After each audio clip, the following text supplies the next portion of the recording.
Ողջույն, Բուն TV եթերում դիլեմա հաղորդաշարն է եւ ես Արեգ Քոչենյանն եմ։ Ու այսօր մենք շարունակելու ենք խոսել իրական Հայաստանի գաղափարախոսության թեմայով եւ իմ հյուրերն են Հայաստանի Հանրապետության ազգային ժողովի падգամավոր Մարիա Կարապետյանը, բարև ձեզ, շնորհակալություն հրավեր ընդունելու համար, եւ Հայաստանի Հանրապետության արտակարգ ու լիազոր դեսպան, փիլիսոփայության դոկտոր Աշոտ Ոսկանյանը, բարև ձեզ, շնորհակալություն հրավեր ընդունելու համար։ Հարգելի հեռուստադիտողներ, գիշեք, որ նախորդ շաբաթ մենք կանգ առանք երկրորդ կետը, այսպես ամփոփեցինք գաղափարախոսության ուրեմն մարմնից, այսօր կշարունակենք որտեղ որ կանգ էինք առել եւ Տիկին Կարապետյան կառաջարկեմ մենք երրորդ ու չորրորդ կետերը միասին քննարկենք։ Կետ երրորդ, այստեղ պետություն, այստեղ հաց, այստեղ հայրենիք, այստեղ կաց ու հարստացիր եւ հարստացրու։ Խնդրեմ։ Շատ բարի։ Առաջին կետը, այստեղ պետություն, այստեղ հաց, այստեղ հայրենիք, այստեղ կաց, բնականաբար բոլորին հիշեցնում է այն ասացվածքը, որը ծանոթ է, որտեղ հաց, այնտեղ կաց, եւ նախ պետք է անդրադառնանք, թե այս ասացվածքը կամ խոսքի ձևը ինչ միտք է իր մեջ պարունակում։ Իմ տպավորությամբ ես ինչ միջավայրերում եմ դա լսել, դա խրատ է, ուղղված մի հայաստանցու կողմից մեկ այլ հայաստանցու կամ մի հայի կողմից մեկ այլ հայի, առ այն, որ մարդը ուշադրություն դարձնի իր բարեկեցությանը եւ գնա այդ բարեկեցության հետևից, այսինքն իր շահը, այսպես ասած, հետապնդի որպես կյանքի սկզբունք։ Եվ եթե մենք ուրեմն նկատում ենք, որ փաստորեն մեր խոսքում կա այսպիսի մի ձևակերպում, պետք է ինքներս հարց տանք, թե ինչու է այդ պարագայում անհրաժեշտություն առաջանում որոնումների, դեգերումների դրա համար, որովհետև իմ տպավորությամբ սա մի խոսք չէ, որը ասվում է իբրև մի քաղաքում կամ մի երկրի մեջ, որտեղ հաց այնտեղ կաց, այլ առավելապես այդ թվում նաև հաշվի առնելով, որ այդ հացի փնտրտուքը կարող է Հայաստանից դուրս տանել եւ եթե տանում է, ապա գնա։ Այս խոսքը նաև շատ հաճախ օգտագործվել է որպես մարդկանց ինքնաարդարացում, արտագաղթելու, իրենց դրդապատճառների մասին խոսելու ժամանակ եւ ահա այս համատեքստի, այսինքն այդ խոսքը մեր մեջ արմատացած, այս համատեքստի վերլուծությունն է, որ մեզ ստիպել է մտածել, որ մեզ անհրաժեշտ է մեր պետության վերաիմաստավորում, որպես գործիք, որը հանգեցնում է մեր բարեկեցությանը կամ պետք է հանգեցնի եւ հետեւաբար մենք որպես ժողովուրդ պետք է ջանք գործադրենք այդ ուղղությամբ, որպեսզի Հայաստանը լինի այն վայրը, որտեղ մենք ստեղծում ենք հաց եւ հետեւաբար նաեւ ցանկանում ենք մնալ այստեղ այդ հացը ստեղծելու, կերտելու համար, այն ըմբռնմամբ, որ հացը այստեղ խորհրդանիշ է եւ մենք խոսում ենք ընդհանուր առմամբ բարեկեցությունից եւ ինչպես նախորդ անգամ շեշտեցի, բարեկեցություն ասելով մենք հասկանում ենք ոչ միայն նյութականը, այլ շատ այլ հասկացություններ, անվտանգությունը, ազատությունը, երջանկությունը, այսինքն բարեկեցությունը ոչ միայն նյութական տնտեսական իմաստով, սոցիալ-տնտեսական իմաստով, այլ առավել լայն իմաստով։ Եվ երկրորդ կետը, արդեն շարունակ չորրորդ կետը ըստ հերթականության, եթե ասեմ, հարստացիր եւ հարստացրու, նույնպես փորձ է մեզ մեր ուշադրությունը կամ մեր հանրային քննարկումները, որտեղ սա այնուամենայնիվ փաստաթուղթ է, որը դեռևս երկար ճանապարհ ունի հանրային քննարկումներ անցնելու, մենք մի պահ էլ նաեւ ուշադրություն դարձնենք մեր տնտեսական ձևերին եւ պետության մեջ հարաբերություններին տնտեսական ձևերի առումով այստեղ ես իմ կողմից իմ անունից կասեմ հետեւյալը, որ մենք մի ժողովուրդ ենք, որը վերջին տասնամյակներում, լայն իմաստով նույնիսկ վերջին 1 դարում երկու մեծ փորձառություն է ունեցել տնտեսական հարաբերությունների, մեկը խորհրդային միության մեջ որպես իդեալ հռչակված սոցիալիզմի, բայց իրականում փաստորեն կոմունիզմի եւ բռնատիրության եւ այսպես ասած տապալված պետական տնտեսական պլանավորման փորձը եւ մյուսը արդեն անկախության փուլում, որտեղ մենք ազատ շուկա ստեղծելու եւ այլ տիպի տնտեսական հարաբերություններ ունենալու իբրև թե փորձ ենք ունեցել, բայց իրականում դա եւս մեծ հաշվով տապալել ենք, որովհետեւ ոչ թե ազատ շուկա ենք ունեցել, այլ ձևակերպումը իմն է մի ինչ որ նեոֆեոդալական համակարգ, որտեղ տնտեսությունը իրականում ազատ չէ, չկա ազատ մրցակցություն եւ ահա այս մյուս ուրեմն բաժինը հարստացիր եւ հարստացրու փորձ է, որ մենք Նաև փողի նկատմամբ մեր վերաբերմունքը փոխենք, այն դիտենք ոչ թե որպես բարիք կամ չարիք, այլ որպես գործիք մեր նպատակներին հասնելու համար եւ ոնց ձևակերպեմ, չամաչենք վաստակելուց, ձգտելուց վաստակել եւ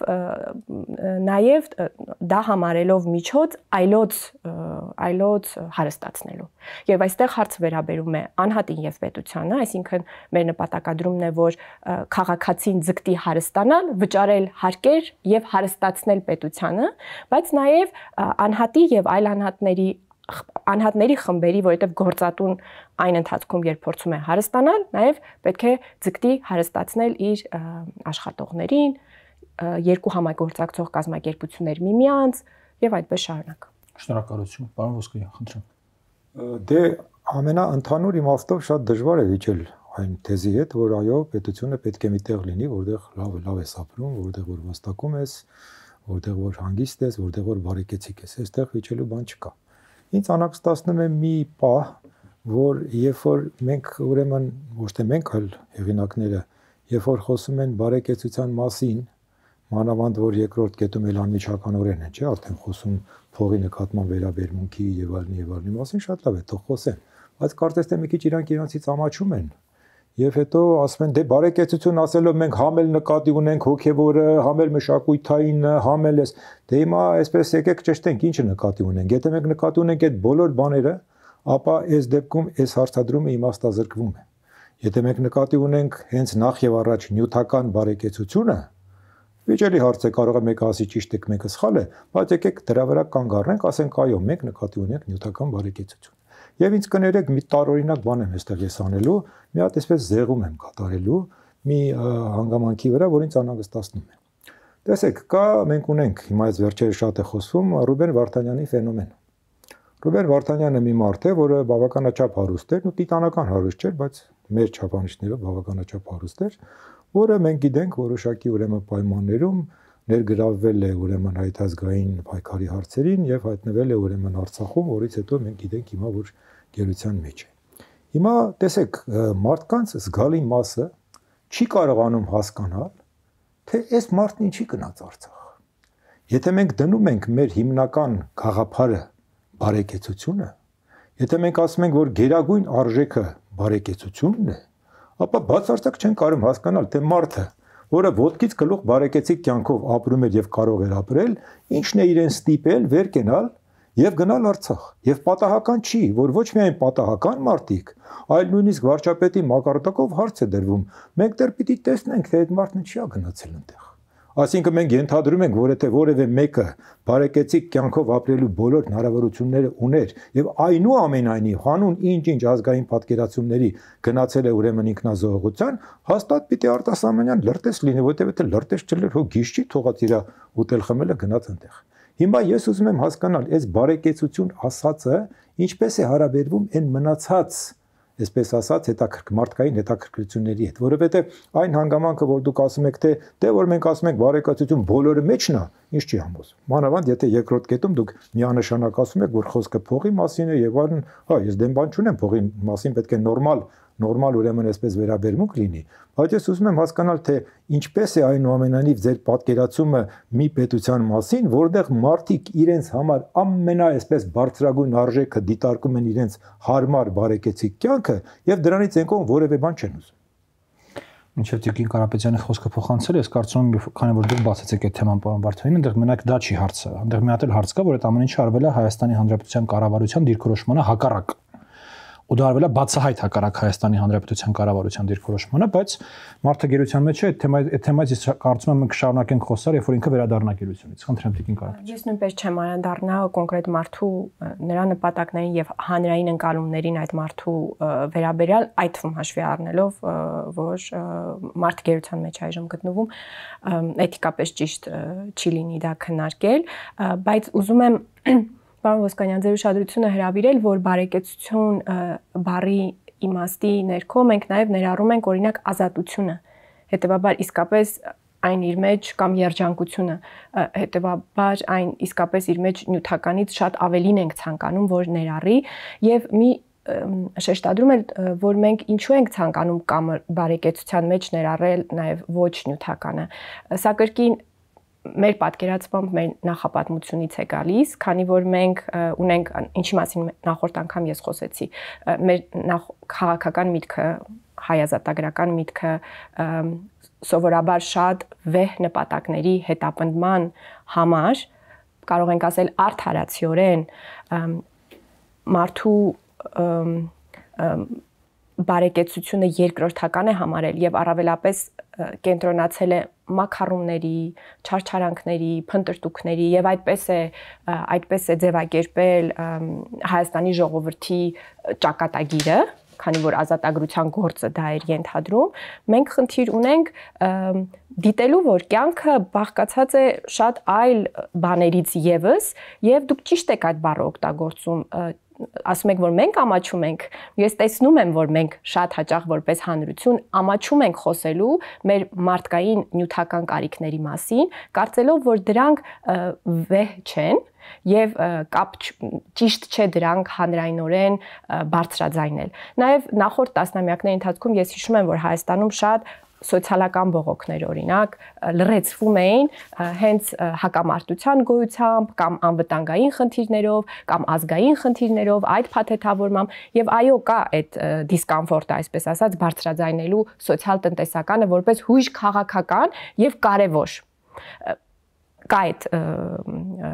երևույթը եւ այո մեր առաջարկն է որպեսզի մենք չխորշենք մեր պահանջմունքներից նաեւ որ մարդկային պահանջմունքներից եւ դրանք ոչ թե փորձենք տարանջատել որպես առավել վեհ հոգեվոր, առավել կարեւոր եւ պակաս կարեւոր սոցիալ-տնտեսական պահանջմունքներ, նյութական պահանջմունքներ, այլ փորձել որոշակի համերաշխություն գտնել դրանց մեջ, որովհետեւ ամեն ինչն էլ կարեւոր է մարդու համար, թե նյութական բարեկեցություն, այսինքն ապրելու միջոցներ ունենալը, աշխատանք ունենալը, աշխատավարձ ունենալը բայց նաև մյուս կարիքները մարդու ազատությունը, չգիտեմ, հյուր գնալու հնարավորությունը, երկու շատ տարբեր բաներ իրար կողքի չդնենք, ազատությունը ազատությունն է, հյուր գնալը հյուր գնալը, երկուսի մասին կարող ենք խոսել։ Դե էդ եմ ասում, մենք սովորենք շատ տարբեր պատկերացնել, թե ինչ է բարեկեցությունը եւ սովորաբար կապել այսինքն նյութականը համարել ավելի ստորադաս եւ ունենք վեհ ինչ որ ազգային գաղափարներ եւ պատկերացումներ։ Այդ որ ասում եք այդ թեզը որ դրել եք, որտեղ հաց այնտեղ կաց։ Այդ հայ ժողովուրդը չի հնարել։ Իհարկե։ Հայ ժողովուրդն է հնարել, հայ ժողովուրդը երբևիցե ամաչել է, որ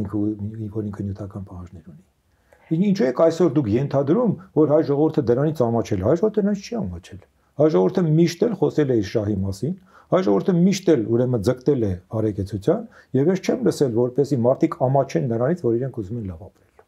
Այսինքն մենք կարծում եմ, այստեղ բախում ենք այսպես բաց դուր, բայց ազատության վերաբերյալ, որ դուք ասում եք ազատությունը ինչ է կարծում Մարիա, ինքը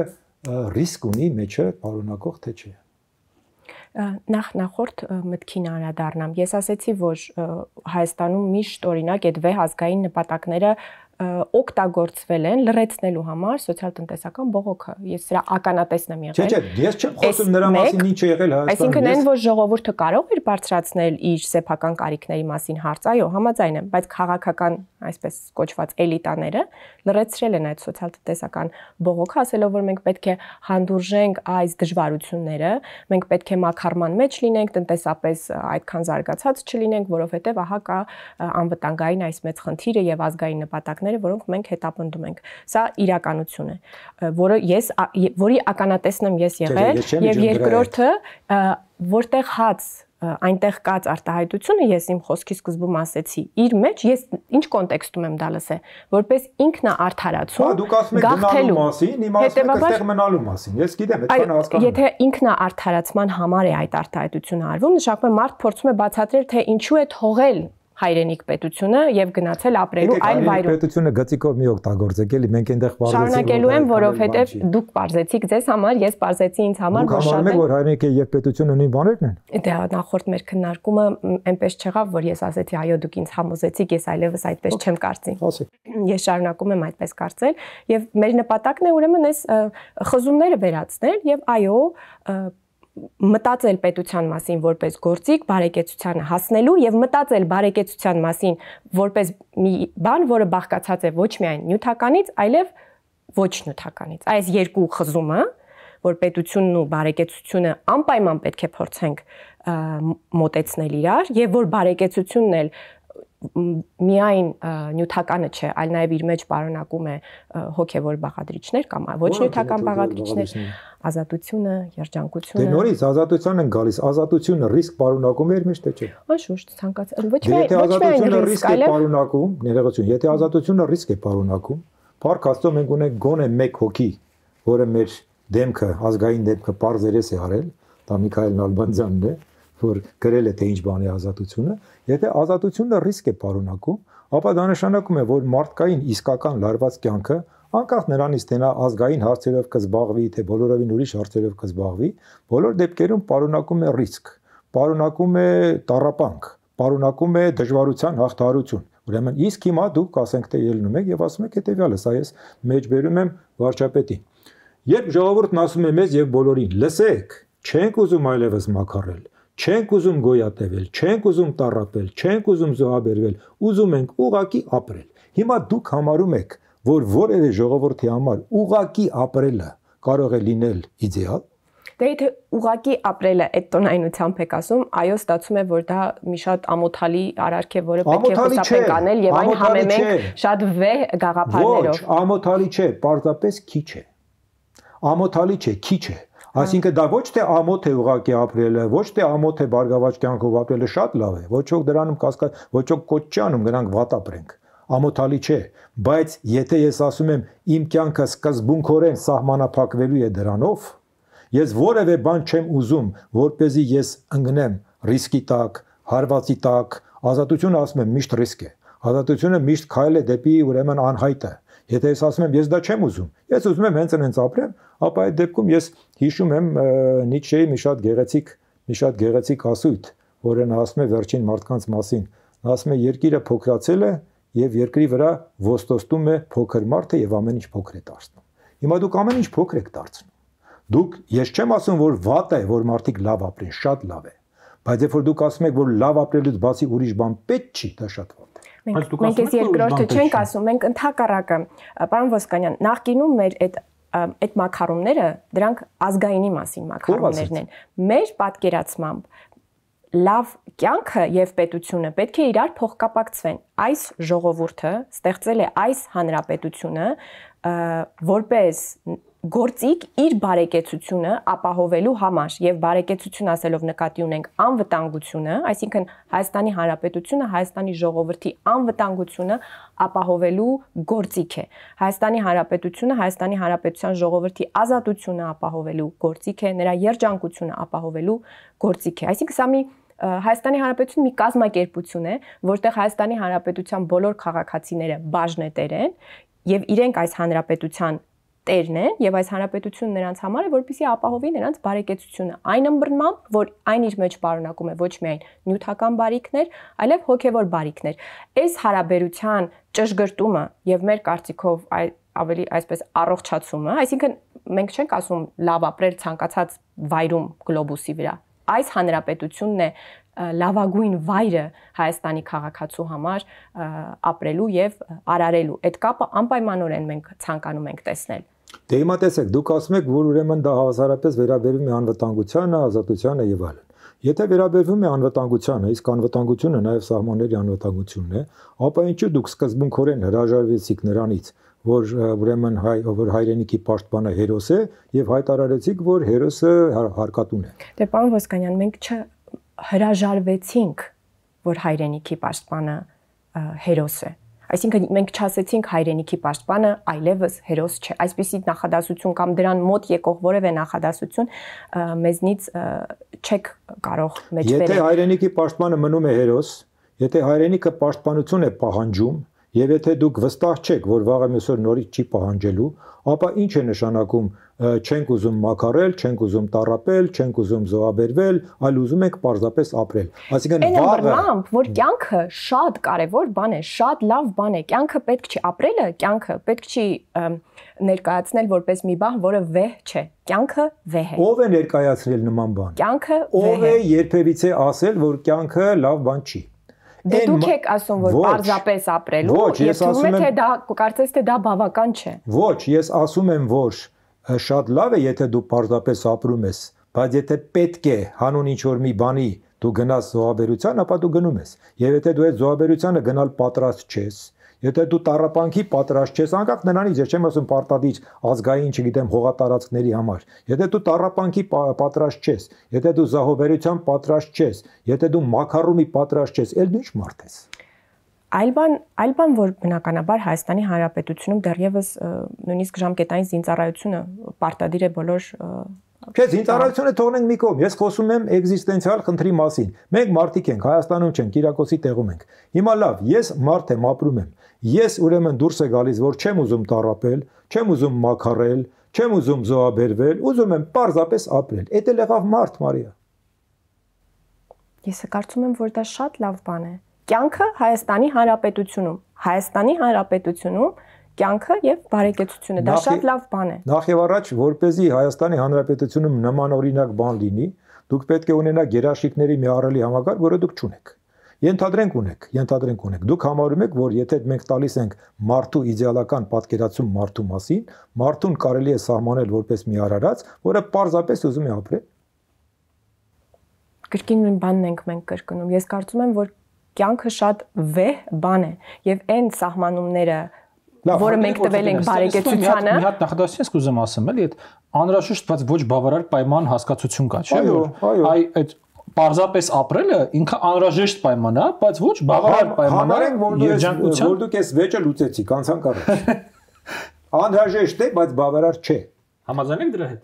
Ես շարունակում եմ պնդել, որ Հայաստանի Հանրապետությունը իր արչև այս քաղաքացիները ստեղծել են Հայաստանի Հանրապետությունը, Հայաստանի ժողովուրդը ստեղծել է Հայաստանի Հանրապետությունը իր բարեկեցությունը ապահովելու համար, այն ըմբռնման, որ այդ բարեկեցությունը իր մեջ ներառում է անվտանգություն, ազատություն, երջանկություն, եւ իմ համար այստեղ բոլոր բաղադրիչները կան, այստեղ սա պարզապես ապրել չի, այլ կյանքն է իր ամբողջ իմաստով։ Մարդուց խոսեցինք, հաջորդ կետը մարդը բարձրագույն արժեք է, սա նշանակում է, որ մարդու առաջընթացը, որ մարդու առաջնային կարիքները հոգալն առաջնահերթություն է։ Սրա մասին արդեն մի փոքր խոսեցինք, ունեք ավելացնելու բան, պարոն Ոսկանյան։ Չէ, ես կարող եմ միայն ասել, որ ապրելու եւ կյանքը վայելելու նրա բնական մղումը, վայելել բառը սարսափելի չեմ սիրում։ Ուղղակի զուտ սուբյեկտիվ դիտարկում։ Ձեր իրավունքն է։ Բայց իմիջիայլոց այստեղ նաեւ այս կետի մեջ է նաեւ մտնում ըստ այդմ հայ ժողովրդի փակագծերում Հայաստանի Հանրապետության ազգային արժեքներն ու տվացել ցանկ ազգային արժեքների։ Իսկ մտա ասելիք կա, էլի։ Այստեղ ասելիք կա։ Սկսենք պարոն Ոսկանյանից ասենք։ Ասելիքը այն է, որ ես ընդհանրապես չեմ կարողանում հասկանալ այս ահռելի ցուցակը։ Միակ բանը, որ ինձ բացատրությունը մի քիչ խելքից մոտ է թվում, դա այն է, որ Տիկին Կարապետյանը ասաց, որ իրենք դա կոլեկտիվ աշխատանքի արդյունք է, չէ՞, փաստաթուղթ է, ճիշտ հասկացած ես։ Օրինակ նախորդ դրույթը, որտեղ հաց այնտեղ կա մեր խմբակցության անդամներից մեկն է արտաբերել որպես քննադատություն եւ դա հիմք է հանդիսացել որպեսզի ուրեմն այս ձևակերպումը գտնի իսկ չէ արժեքների ցանկը իրականում գալիս է նաեւ Հայաստանի անվտանգության ռազմավարության նախորդ փաստաթղթից այնտեղ եւս թվարկված են եղել արժեքները ասա որոշակիորեն որոշ խմբագրում անցած տարբերակն է Դե ինչ ասեմ, ճիշտ ասած ես ուղղակի այն աստիճան շփոթված եմ այս ցուցակից, որ նույնիսկ դժվարանում եմ որևէ քննադատության ենթարկել։ Տեսեք ինչ է գրված. Հայաստանի պատմությունը, հայ բանահյուսությունը, էպոսը, հավատալիքները, լեգենդները, առասպելները, օրինակ ասենք Լորեցի Սաքոն չարքերից վախենում էր։ Հիմա դա ինձ համար արժեք է։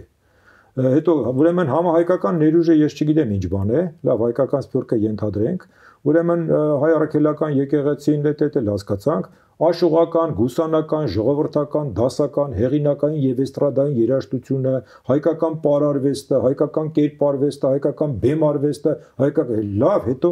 հիմա գնացինք հյուրասիրությունը, կրթասիրությունը, ինքնասիրությունը, ազատասիրությունը, դուք այո ասեցիք, այսինքն դուք փաստորեն ազատությունը եւ հյուր գնալը դրեցիք իրար կողքի, դե բնական է այստեղ էլ է դրված, աշխատասիրությունը, օրինապահությունը, մարդասիրությունը, հետո գալիս է քյաբաբը, խորովածը Չէ, հայկական խոհանոցը բառացիորեն գրված է։ Դե քյաբաբը այնքան էլ հայկական խոհանոցի բան չի։ Դե հիմա հավանային դեպս այստեղ գրված է։ Քյաբաբա գրված է։ Քյաբաբ բառը չկա, բայց գրված է ուրեմն հետեւյալը. հայկական խոհանոցը, նյութական եւ ոչ նյութական ժառանգության բոլոր այն նմուշները, որոնք արտահայտում են, պատկերում են, նկարագրում են կամ խորհրդանշում են հայ ժողովրդին։ Այսինքն ինչ կա չկա, ինկլյուզիվ է բավականին ցուցակը։ Ինկլյուզիվ չի է, անկապա։ Դա տարբերությունն է։ Այսինքն դուք ինչ կա չկա, վերցրել եք այստեղ հայտարարել եք որպես հայկական արժեք, եւ եթե դուք այդպես եք անում, ապա իհարկե դրանից հետո ով ինչ ասի, ասեք ստեսախ մեջն է։ Այդպես է։ Բայց դա վատ է։ Այո, վատ է, որովհետեւ ասեմ ինչի, որովհետեւ եթե այսպես դուք ամեն ինչ լցնում եք միտեղ, դա նշանակում է, որ ոչ մեկի համար լրիվ տեր չեք։ Օրինակի համար, որ դուք այստեղ ասում եք էպոսը։ Հիմա էպոսը մենք չէ իրանք։ Հիմա էպոսը ինչի մասին է խոսում։ Էպոսը խոսում է այն մասին, թե ոնց ուրեմն Սասունցի Դավիթը թուրն առած կռվում էր թշնամիների դեմ։ Եվ բանն էլ ուրեմն այդ Ձենովոհան էլ ասում էր մի արա, բան, մի քիչ խելոք մնարիստ է լավ ապրենք, լավ էլ ապրում ենք, ինչ ա եղա, չէ, պետք է գնամ կռվեմ։ Հիմա սա ձեզ համար արժեք է, թե արժեք չի։ Իհարկե արժեք է։ Ամեն ինչ էլ արժեք է։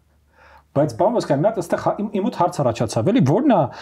խնդիրը, որ արժեքները կարան նույնիսկ իրար հակասող լինեն։ Հիմա ի վերջո հայ ժողովրդի պատմությունը 4000 տարվա պատմություն է, ու այդ պատմության ընթացքում մենք կարա ստեղծել նաև իրար հետ ոչ այնքան նույն դաշտում գտնվող արժեքներ։ Դրա խնդիրը որն է։ Արժեք ում արժեքները։ Հայ ժողովրդի պատմության ընթացքում ստեղծված արժեքները։ Այսինքն դուք ուզում եք ասել, որ հայ ժողովրդի պատմության մեջ ինչ որ տեղի ունեցել, մենք ամենայն ինչ արձանագրում ենք որպես արժեք։ Չէ։ Արտանագրել է։ Բայց այն ինչ որ ստեղծել է հայ ժողովուրդը, ստեղծարար հիմքից է։ Դա արժեք է, ինչ խնդիր կա դրա հետ։ Լավ, գուսանական, ժողովրդական, դասական, հեղինակային, էստրադային երաժշտությունը։ Խնդրեմ, արժեք է, ով ասեց արժեք չի։ Ես դժվարանում եմ այստեղ խոսել, անկեղծ ասած, ես այստեղ որոշակի թյուրիմացության մեջ եմ, որովհետև ես ի վիճակի չեմ հասկանալ որևէ պատկերացում, որտեղ որ ամենայն ինչ բերած է միտեղ եւ հայտարարված է արժեք։ Ուզում եք անեք, արեք։ Ունեք ներկայացություններ։ Ես ցանկանայի ասել, որ այս կետը նաև ի շարունակություն նախորդների եւս մեկ անգամ շեշտում է, որ մարդը բարձրագույն արժեք է նախադասության ներքո, մենք պատկերացնում ենք, որ մարդու թե անմիջական մարմնական կարիքները, ինչպես օրինակ սնվելը, կարևոր են, մենք պետք է դա նկատենք, մենք պետք է դա արժևորենք, բայց նաև կարևոր են մարդու հոգևոր պահանջմունքները եւ ահա առավելապես այս արժեքների միջոցով է, որ դրանք ապահովում են եւ դրանք նույնպես առաջնային կարևոր նշանակություն ունեն մարդու համար, այսինքն գեղեցիկի հետ առնչվելը, մշակույթ վայելելը, արվեստ վայելելը մարդկային կարևոր պահանջմունքներ են, որոնք այդ մարդը բարձրագույն արժեք է նախադասության ներքո եւս հասկանում ենք։ Թե նյութականը, շատ լավ, ես չեմ իջել, որտեղ վիճելի թեմա չեմ տեսնում։ Ցանկի շուրջ իհարկե կարող եք ասել, որ այն կամ սպառիչ չէ, կամ շատ երկար է, սպառիչ չէ, չեմ կարող ասել երկար չէ, կարող եմ ասել քաոսային է։ Շատ բարի, միակ բանը, որ ես ճիշտ ասած կառաջարկեի ինքներս մեզ խմբագրել եւ դուք գիտեք, որ այս տեքստը դեռևս բաց է խմբագրման համար, ես կգրեի, որ սա Հայաստանի ժողովրդի արժեքներն են, որովհետեւ կարծում եմ, որ կրկին կարեւոր է կենտրոնանալ, որ որպես Հայաստանի Հանրապետության ժողովուրդ մենք կարող ենք խոսել Հայաստանի Հանրապետության ժողովրդի մասին եւ միայն այդ կտրվածքով է, որ մենք կարող ենք որևէ քվեարկությամբ մեր համաձայնությունը հայտնել դրան։ Այսինքն դուք կարծում եք, որ այս արժեքների շուրջ պետք է քվեարկություն անցկացվի։ Դե եթե որպես կառավարող ուժ մենք սա դարձնենք մեր կուսակցական ծրագիրը կամ հաջորդ ընտրություններում հանդես գանք այս պլատֆորմով, բնականաբար առաջարկելու ենք մեր ժողովրդին քվեարկել այս տեքստի շուրջ։ Այսինքն դուք պետք է առաջարկեք քվեարկել մի տեքստ, որտեղ մի տողի վրա իրար հետևից շարված են առաջադիմությունը, ազատասիրությունը, ինքնասիրությունը, հյուրասիրությունը, կրթասիրությունը, աշխատասիրությունը, օրինապահությունը, մարդասիրությունը, հարգանքը եւ հանդուրժողականությունը։ Օրենք Իհարկե, պարոն Վասկանյան, կրկին սա քաղաքական տեքստ է եւ ես չեմ կարծում, որ անպայմանորեն պետք է համասեռ բաներ իրար կողք դրված լինեն եւ ոչ մի տեղ ու տարածք չունենք մենք տարասեռության կամ հակադրությունները հաշտեցնելու։ Հաջորդ կետը Հայաստանն իմ օջախն է, ժողովուրդն իմ ընտանիքն է, պարոն Վասկանյան։ Այստեղ ես շատ ասելիք ունեմ, ես պետք է երկար խոսեմ, ինձ կներեք։ Տեսեք, 2000, ասեմ 2000 թե չէ չասեք 1900 2019 թվականին դուք գիտեք շատ լավ, որ հրատարակվեց մի փոքրիկ գրքույկ, իմ լավ ծանոթ Վարդան Ազատյանի գրքույկը, ովքեր արին հեղափոխություն։ Այդ գրքույկը անկեղծ ասած ես մեծ հետաքրքրությամբ կարդացի եւ ինձ մեծ անակնկալի բերեց։ Ինձ համար անընդունելի էր երկու տեսակետից։ Առաջինը այդ գրքույկը ուրեմն խոսում էր հեղափոխության մի այսպես տրամաբանություն էր տալիս ներքին, որը ինձ համար ընդունելի չէր ինքնին։ Այսինքն այդտեղ գրված էր մոտավորապես հետեւյալը, որ երիտասարդները դուրս եկան հեղափոխություն անելու որից հետո ուրեմն իշխանությունները իրենց նկատմամբ բռնություններ սկսեցին գործադրել եւ ծնողները դուրս եկան պաշտպանելու իրենց երեխաներին։ Հետևաբար այս հեղափոխությունը ընտանեկան հեղափոխություն, շատ կոպիտ եմ ասում, բայց մոտարապես խիմանդ էր։ Ինքնին ինձ համար դա հասկանալի չէր, մանավանդ որ միջև եւ դրանից հետո այդպես չի խոսվել այդ հեղափոխության մասին, բայց ինչեւ է։ Բայց այնտեղ ուրիշ բան կար։ Այդ փոքրիկ գրքույկը ուներ նաեւ մի քանի հատ ուրիշ տեքստ։ Այնտեղ կար մի հատ մեծ տեքստ Լեոից, մի հատ տեքստ Նալբանդյանից, մի հատ էլ ուրեմն կար Սլիկ Երեցը։ Ես իմ ընկերներին ասում էի, որ այս տեքստը իրար հետ բոլորը հետ եւ բոլորը իրար հետ միասին շատ վտանգավոր տեքստ է, որովհետեւ այդ տեքստը փորձում է մեզ համոզել,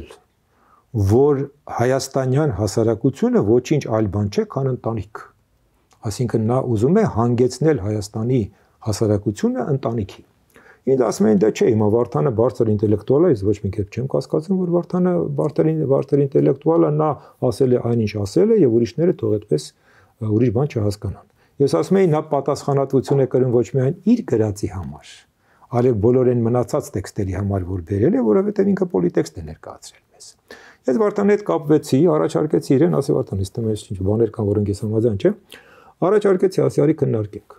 Մարդը հրաժարվեց, ամենայնպես խուսափեց, այդ քննարկումը տեղի չունեցավ։ Իհարկե, ես հասկանում եմ, ցանկացած մեկը կարող է ուզենալ քննարկել իր աշխատանքը, կարող է չուզենալ, որևէ խնդիր չեմ տեսնում այստեղ։ Բայց երբ որ ես տեսնում եմ, որ մարդը ինտելեկտուալ տեքստ գրելով հրաժարվում է քննարկումից, ես ենթադրում եմ, որ այդ տեքստը ունի ոչ այնքան զուտ տեսական, որքան գաղափարական, ռոպագանդիստական նշանակություն։ Եվ այդպես էլ եղավ, որովհետև առաջինը ինքը Վարդանը այդ գրքույկում գրել էր, որ վարչապետին տվել է, վարչապետը կարդացել է, դրանից հետո էլ վարչապետը իր ելույթներից մեկում, ես այդ նայեցի, ուղղակի ասեց, որ այո, իմ բարեկամ Վարդան Ազատյանը այսպեսի բան է գրել, որը շատ լավ է։ Հիմա ես ուզում եմ հասկանալ, այստեղից դուրս եկավ մի շատ կարևոր լոզունգ, որը դուք այսօր այստեղ գրել եք։ Հայաստանը իմ օջախն է, ժողովուրդը իմ ընտանիքն է։ Սա մի բան է նշանակում։ Սա նշանակում է, որ ուրեմն մենք փաստորեն պետք է կառուցենք հայաստանյան հասարակությունը ընտանիքի մոդելով։ Սա է խնդրեմը։ Որովհետև, տեսեք, դուք այստեղ ուղղակի պարզապես գրել եք, անհրաժեշտ է այդ ավանդույթը ընտանեկան տոհմային հարթությունից զարգացնել մինչև հանրային պետական մակարդակ։ Ես ինձ հարց եմ տալիս, եղել է արդյոք Հայաստանի պատմության մեջ ժամանակաշրջան, երբ որ հայկական հասարակությունը կառուցված է եղել ընտանիքի մոդելով։ Այո, եղել է։ Նախնական շրջանում հասկանալի է, համայնական ուրեմն ցեղերն են։ Դրանից հետո մենք ունեցել ենք մի փառահեղ շրջան, ուրեմն նախարարական տները։ Նախարարական տները ինքնին ընտանիքի մոդելով են կառուցված, բայց հետո մեծացել են, դարել են ուրիշ բան։ Դրանից հետո, երբ որ ուրեմն կործանվել են նախարարական տները, նորից մենք վերադարձել ենք այդ փոքրիկ ընտանիքներին, արդեն ուրիշ բան չենք ունեցել։ Ինչ դրանից հետո մենք մոդել ունենք աշխարհում, որ հասարակություններն են կառուցված ընտանիքի մոդելով։ Ես չեմ ուզում տերմիններ օգտագործել, դրանք այնքան հաճելի տերմիններ չեն, 30-ական թվականներին Եվրոպայում ձևավորված կորպորատիվ պետություններ։ Ընտանիքը ենթադրում է պապա։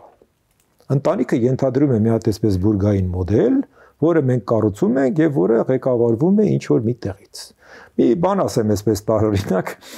ուրեմն այդ հեղափոխության օրերին մի շատ հետաքրքիր պահ կար։ Մեր ուսանողիները, ամերիկյանի երիտասարդ աղջիկները, շատ հավես մի հատ ֆլեշմոբ էին արել։ Իրենք ուրեմն քայլում էին, այսպես մի մայթից մյուսը, անցումի վրա գնում, եւ վանկարկում էին հետեւյալը. Սերժը մեր պապան չի, մենք պապա չունենք։ Սերժը մեր պապան չի, մենք պապա չունենք։ Հիմա, այդ որ Սերժ Սարգսյանին իրենք չէին ընդունում որպես պապա, դա առաջի թեզն է։ Երկրորդը շատ ավելի կարևոր է, մենք պապա չունենք։ Այսինքն այս հասարակությունը որևէ ցանկություն չունի պապա ունենալու։ Բայց եթե մենք ուզում ենք ընտանիքի մոդելով կառուցենք հասարակությունը, ապա նա ուզած-չուզած պապա է ստանում։ Ավելին ես ձեզ ասեմ, ես մի անգամ դրա մասին ասել եմ, Հեգելը միանշանակ նշել է, որ կա ուրեմն հասարակության եռաշերտ կառուցվածք։ Հիմքում ընտանիքն է, ընտանիքից հետո քաղաքացիական հասարակությունն է, դրանից հետո պետությունն է։ Եթե մենք ամբողջ հասարակությունը կառուցում ենք ուրեմն այդ ընտանիքի մոդելով, ինքնին քաղաքացիական հասարակությունը վերանում է։ Մնում է միայն ընտանիքը եւ ընտանիքի գլխին պետությունը։ Դե պետությունն էլ պապան է։ Այսինքն պետությունը եւ ընտանիքը նույնանում են։ Այս մոդելը որևէ կերպ ժամանակակից մոդել համարվել չի կարող։ Եվ պատահական չի, որ դուք այստեղ գրում եք ժողովրդի եւ պետության առաջ անհատի առաջնային հոգսը հարկեր վճարելն է, որովհետեւ ընտանիքում տղեկը փողը բերում են տուն։ Եկներեք ընտանիքում շատ ուրիշ բաներ են անում, բայց ահա այս ընտանեկան մոդելը, որը դուք առաջադրել եք, սկզբունքորեն ես կարծում եմ անընդունելի է։ Այս ժամանակ ես դա փորձեցի ասել եւ դա ինձ չհաջողվեց անել հրապարակային ձևով, թեև ասեմ ձեզ, այն օրը Մարիան ասում էր այդ մասին, լավ է որ հիշում էր,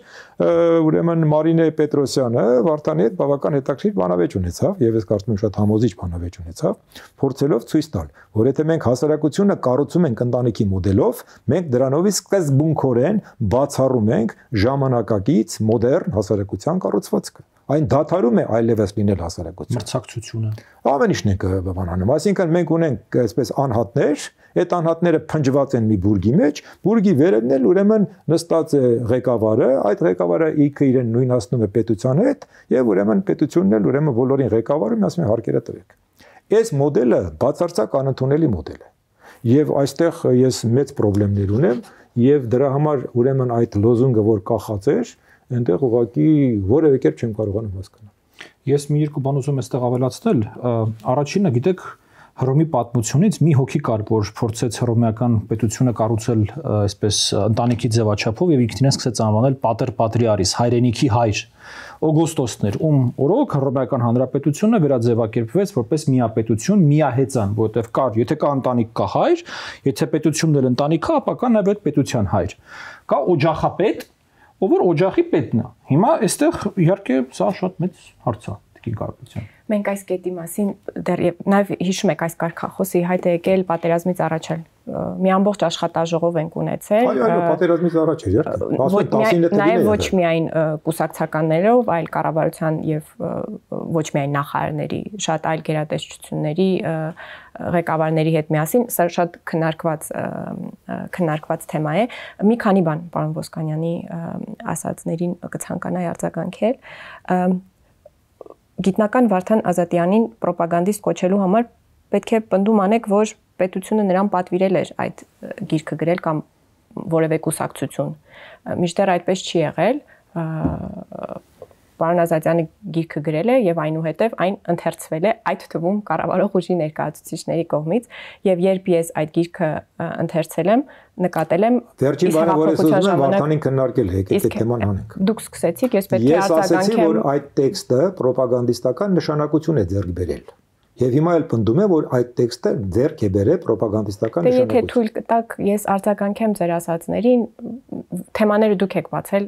հետեւաբար կարծում եմ իմ իրավունքն են այդ թեմաներին նույնպես անդրադառնալ։ Ես այդ գրքույկը, ես հեղափոխության ժամանակ կուսակցական չեմ եղել եւ ես այդ գրքույկը ընթերցելիս տեսել եմ, որ այն նկարագրում է իմ փորձառությունը, որպես երիտասարդի, ով մասնակցել է այդ հեղափոխության եւ նաեւ եղել է հեղափոխական հարթակի մաս, եւ որն եմ ես համարում դրա հիմնական միտքը, որ հեղափոխությունը կայացել է այդ թվում այն պատճառով, որ հենվել է մեր ընտանեկան կապերի ամրության վրա։ Եվ այս առումով ես կարծում եմ, այո, հատկապես ոչ բռնի բաղադրիչը ապահովելու համար այդ հեղափոխության դա մեծ դեր է խաղացել։ Եվ այստեղ, որպեսզի փորձեմ ձեզ համար համոզիչ լինել, թեև չեմ հավակնում, որ կկարողանամ համոզել, ես ուզում եմ ձեր ուշադրությունը հրավիրել նաև այլ ժողովուրդների եւ երկրների փորձի վրա այս առումով, որոնք փոքրինչ տարբերվում են սրանից, բայց կարծում եմ նմանություններ էլ կան։ Օրինակ, ֆրանսիական հեղափոխության կարգախոսներից մեկը եղբայրությունն է։ Եվ ինչ է նշանակում եղբայրություն։ Նշանակում է, որ այդ հանրության, այդ ժողովրդի անդամները միմյանց երևակայում են որպես եղբայրներ։ Դե բնականաբար ես լինելով նաև այն քաղաքական ուժի ներկայացուցիչը, որ եմ, անպայման կշեշտադրեի, որ քույրեր եւ եղբայրներ, եւ ես կարծում եմ, որ բոլոր ժողովուրդները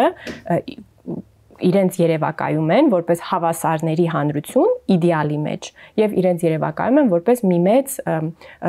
համերաշխություն, որը իր մեջ նմանություն ունի եղբայրների միջև համերաշխության, քույրերի եւ եղբայրների միջև համերաշխության, քույրերի եւ քույրերի միջև համերաշխության։ Հիմա սա փորձ է մեր լեզվամտածողության մեջից նմանատիպ մի բան ասելու բնավ մտքում չունենալով ֆրանսիական հեղափոխության կարգախոսը, սա ես եմ ասում, մենք դա երբևէ այդ կտրվածքով մեր քննարկումներում սրան չենք անդրադարձել, ես եմ այդ նմանությունը տեսնում, որ սա փորձ է մեր լեզվամտածողության մեջից անել նույն բանը, ինչպես որ նաև նախորդի որտեղ հաց այնտեղ կաց կարգախոսը եւս մեր ժողովրդի լեզվամտածողության մեջից վերցված խոսք է, որը մոտեցվում է պետական քաղաքականություններին։ Եվ այս մոտեցնելու գործողությունը այստեղ էլ է շատ կարևոր, որ մեր նպատակն է, որպիսի այն բոլոր ռեսուրսները, որը մենք ունենք որպես ժողովուրդ, իսկ ընտանեկությունը մեր ռեսուրսներից մեկն է, դա մի բան է, որը մեր մեջ կա, այն իմաստով, որ մենք բոլորս շատ կարևորում ենք մեր կամ մեծամասամբ, հա, գերակշիռ մեծամասնությունը շատ կարևորում ենք մեր ընտանեկան կապերը, շատ կապված ենք մեր նաև ավելի լայն ընտանիքների հետ, ոչ միայն անմիջական ընտանիքների հետ, եւ սա մի ռեսուրս է, որի վրա մենք կարող ենք հենվել։ Եվ դուք շատ ճիշտ եք, այդ կարգախոսի ներքո գրված տեքստը հենց բյուջեի մասին է։ Եվ այստեղ ոչ թե ուղղակիորեն պետք է հասկանալ, որ առաջարկ է կատարվում ընտանեկան հիերարխիան ունենալ մեր հանրության մեջ եւ պետության մեջ, այլ համանմանությամբ, ինչպես մենք մտածում ենք մեր ընտանեկան բյուջեի մասին, որտեղ յուրաքանչյուր ոք իր ներդրումն է ունենում, այդպես էլ մենք պետք է մտածենք մեր հանրային բյուջեի մասին, որտեղ բոլորս ներդրում ենք ունենում եւ ապա այն ուրեմն ծախսվում է ի բարօրություն բոլորիս։ Այստեղ է պետք ուրեմն տեսնել հղման իմաստը եւ ոչ բնավ ուրեմն այդ պատրիարխալ կարգի վերարտադրության մեջ պետք է տեսնել, մենք նման նպատակադրում բնականաբար չունենք, ես իմանալով ինձ կարող եմ ասել, որ ես նման նպատակադրում չէի կարող ունենալ։ Շատ լավ, մի քանի բան բաց էստեղ կա, երբ որ դուք համեմատում եք եղբայրության հետ, եղբայրություն կամ եղբայրքույր հարաբերությունները, դա հավասարության հարաբերություն է։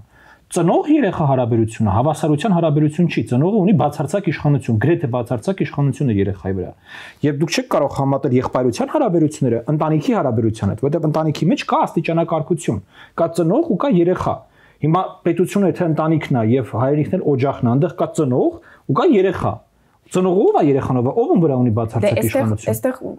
ոնց որ մեր յուրաքանչյուրից քաղաքական երևակայությունը պետք է աշխատի։ Ես օրինակ բնավ չեմ պատկերացնում։ Չէ, ի նկատի ունեմ, ես օրինակ բնավ չեմ պատկերացնում, որ անպայման մենք հիմա պետք է պետության մեջ գտնենք, իսկ այստեղ ով է հայրը, ով է մայրը, ով է երեխան։ Դե այդ եմ ասում, որ պետք չի ուղղակիորեն գտնել դերակատարների վերարտադրությունը պետության մեջ, այլ այն զգացմունքները, որը մենք ունենք սովորաբար մեր ընտանիքի նկատմամբ, այն հոգատարությունը, որով մենք մոտենում ենք մեր ընտանիքների բարօրությանը, այն հարազատության զգացողությունը, որը մենք ունենք մեր ընտանիքի անդամների նկատմամբ, մենք խնդիր ենք դնում մեր առջև, որպեսզի այդ ընտանեկան բարօրության զգացմունքները ունենան նաև հանրային ծավալում։ Եւ այո, մեր երևակայության մեջ։ Հրաշալի, հիմա եթե հանրային ծավալում ես ունենամ նույն զգացողությունները, որոնք որ ես ունեմ ընտանիքի անդամների նկատմամբ։ Նմանատիպ, բնականաբար իհարկե։ Մեր ոնց ազդարարեմ, եթե ինչ-որ մեկը օրինակ կոռուպցիայով է զբաղվում։ Բա իմ եղբայրն է։ Դա բայց չի խանգարում, չէ՞, այն մյուս եղբայրերի եւ քույրերի ժողովուրդներին օրենքի գերակայությունը եւ օրենքի առջև բայց նմանություն կա, ասում են, որ եղբայրը, ինչպես եղբայրը եղբոր նկատմամբ կարող էիք ասել, որ այսպես ասած չի կարող կոռուպցիայի մասին հանցագործություն, այսինքն նույն բանը այնտեղ էլ կարելի էր ասել, ես դա խոչընդոտ իսկապես չեմ համարում։ Ես դա խոչընդոտ չեմ համարում։ Այսինքն լինեն ընտանեկան կապեր, բայց իրար դեմ ազդարարեն։ Այս բարբերության նպատակը այն է, որ մենք մեր հանրային հարաբերություններին վերաբերվենք ոնց է ընտանիքի մեջ բարօրությունը ընտանիքի անդամի փոխկապակցված է իմ բարօրության հետ, ես դա այդպես եմ ընկալում։ Այո, բայց ձեր մեջ կա մրցակցություն։ Նմանատիպ զգացողություն մենք ցանկանում ենք, այսպես ասած, կուլտիվացնել նաև հանրային հարաբերությունների մեջ, որտեղ մեր բարօրությունը մենք փոխադարձաբար կապված ենք տեսնում։ Եվ այստեղ այո, շատ մեծ կարևորություն ունի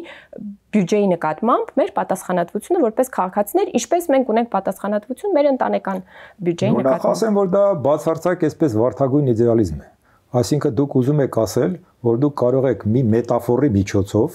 հավասարեցնել ընտանեկան հարաբերությունները, որոնք շատ խորը եւ ամուր հարաբերություններ են, հավասարեցնեք ուրեմն ամբողջ հասարակության հարաբերությունների վրա։ Մարդկանց քարոզելով, թե այ ոնց որ մամայիդ, պապայիդ է սիրում կամ եղբայրներիդ է սիրում, այնպես էլ պետք է բոլորին սիրես, որովհետեւ բոլորը հայ են։ Այսինքն դա խորունկ իդեալիզմ է, ես դա չեմ ուզում քննարկել, բայց այստեղ ուրիշ պահ կա։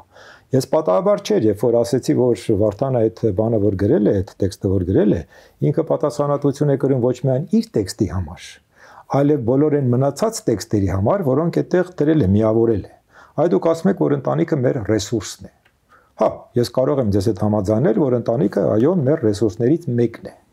Բայց այնտեղ դրված է օրինակի համար Լեոյի ահռելի տեքստ, որտեղից բխում է, որ հայ ժողովուրդը բացի ընտանիքից ոչինչ չունի։ Եվ գուցե ճիշտ է ասել Լեոն այն ժամանակվա համար, որ բացի ընտանիքից բան չկա։ Լեոյի շատ դառը տեքստ է գրված, շատ երկար տեքստ է գրված, ասում է սա։ Եթե դուք ուզում եք հային տեղից շարժեք, պիտի իմանաք, որ հայն ունի միայն մի բան, ընտանիք, ուրիշ բան չունի։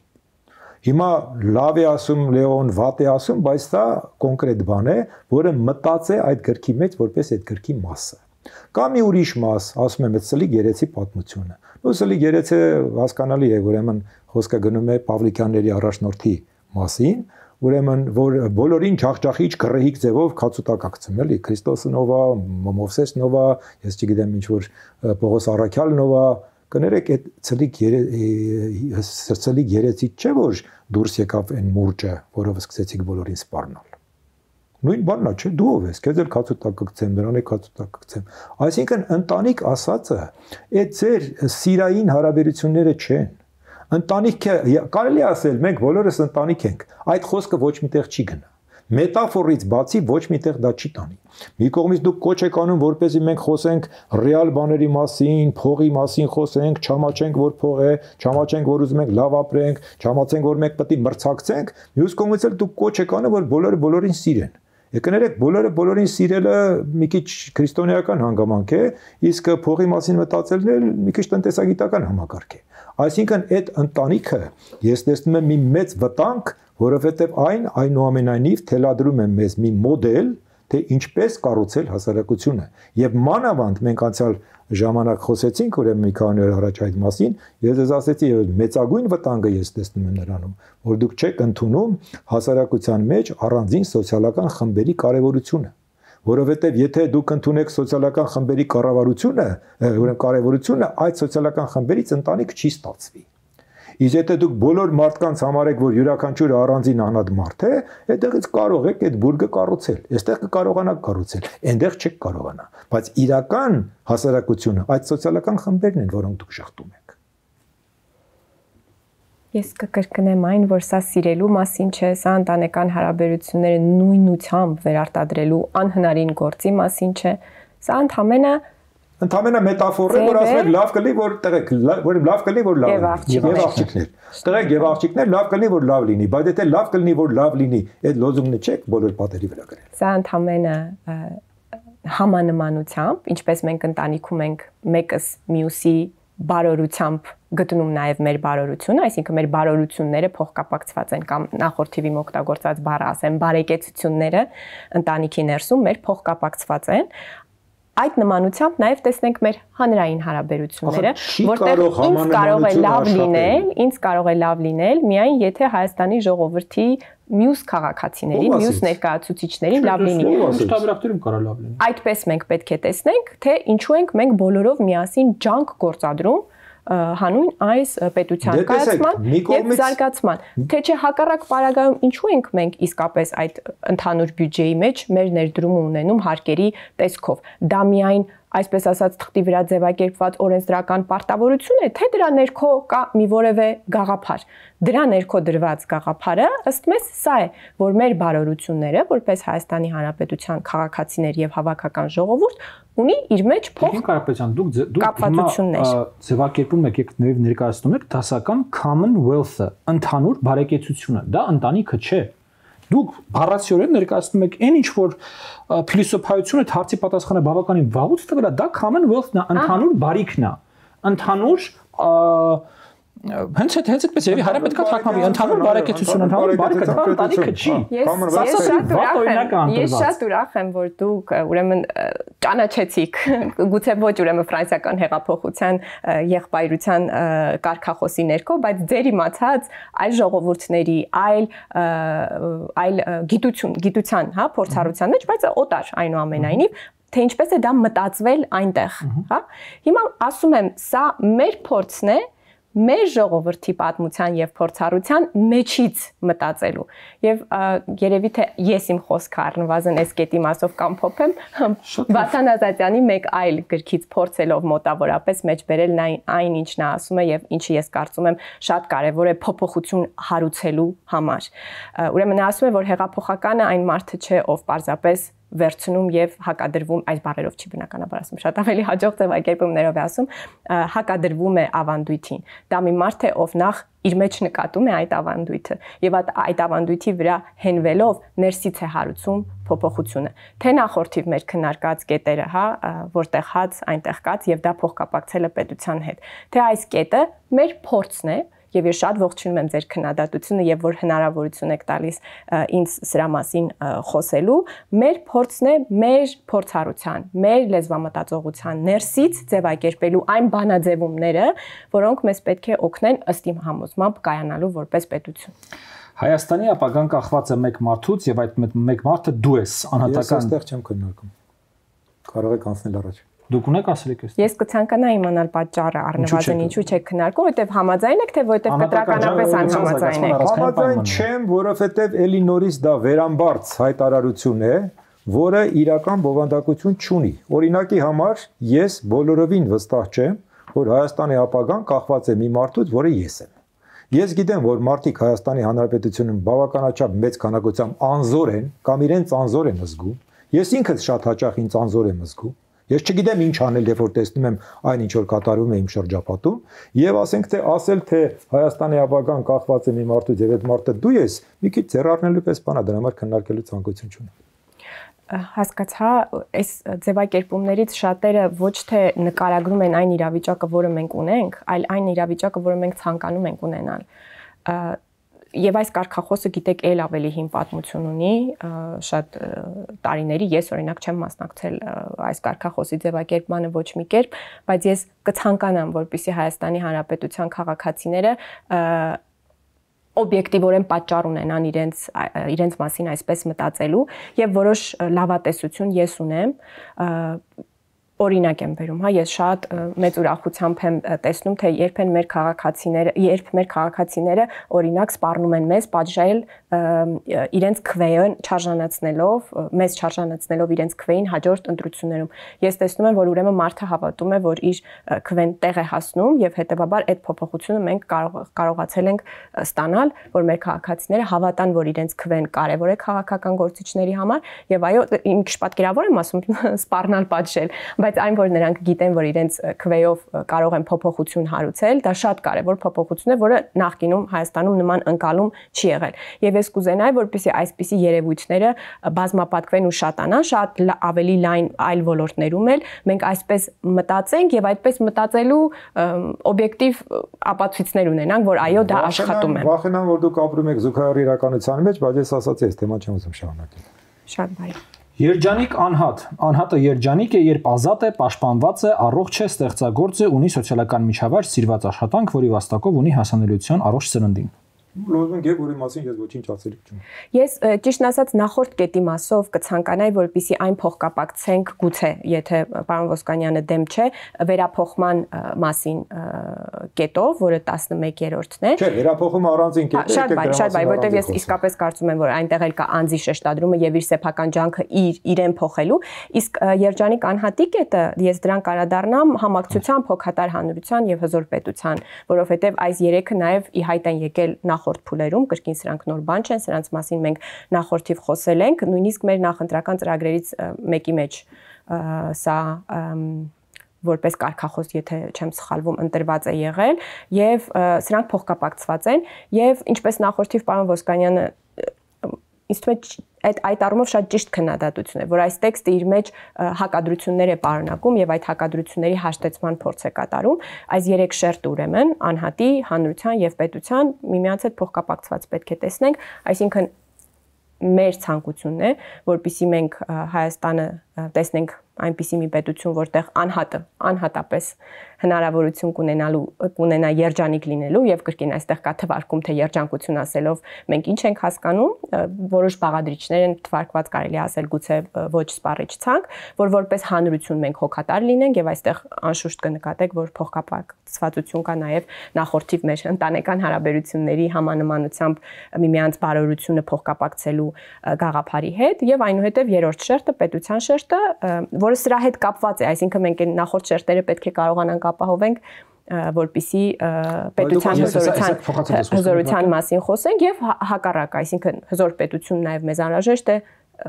վերջիվերջո նաեւ անհատի երջանկությունը ապահովելու համար։ Չի նշանակում թե այլ բանաձևումներ չկան, օրինակ հզոր պետության հասնելու։ Բազապես մեր պատկերացումը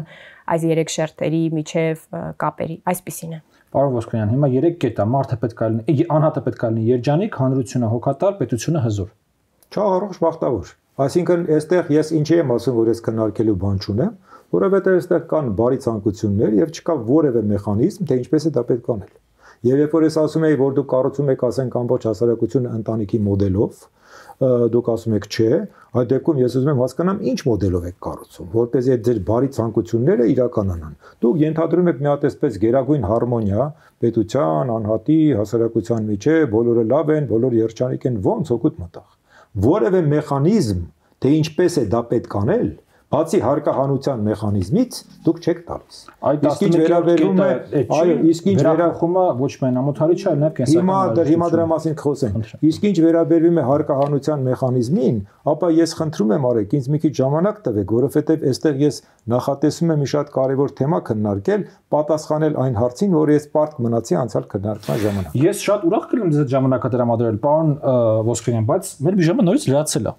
Էլի չեք հավատա։ Չէ, բայց ինչ ասեմ, բայց այդ կարևոր թեման պիտի լինի։ Ես պատրաստվում եմ գոնե առնվազն պատասխանել այն ամենակարևոր հարցին, որը մենք այն ժամանակ դրեցինք։ Հարցը հետեւյալն է, ուղղակի հիշեցնեմ հարցը, որ հետո չմոռանանք մյուս անգամ էլ նորից։ Երբ որ ես ասում եի, որ իդեոլոգիան, գաղափարախոսությունը կեղծ գիտակցություն է, եւ մենք արձանագրեցինք, որ նա կեղծ է ոչ թե որ ստեր է բստրում, այլ որովհետեւ նա որոշակի սոցիալական խմբերի շահերը ներկայացնում է որպես ողջ ժողովրդի շահեր, ես ուզում եի ասել, թե ինչպես եմ ես պատկերացնում, ով է այն սոցիալական խումբը, որը շահառու է այս գաղափարը։ Այո, դուք խոստացաք, որ այդ հարցի պատասխանը պետք է տաք։ Շնորհակալ եմ գործընկերներ, կհանդիպենք փաստորեն եւս մեկ անգամ, հարգելի հեռուստատողներ, աշխատում ենք, կհանդիպենք հաջորդ կիրակի 19:00։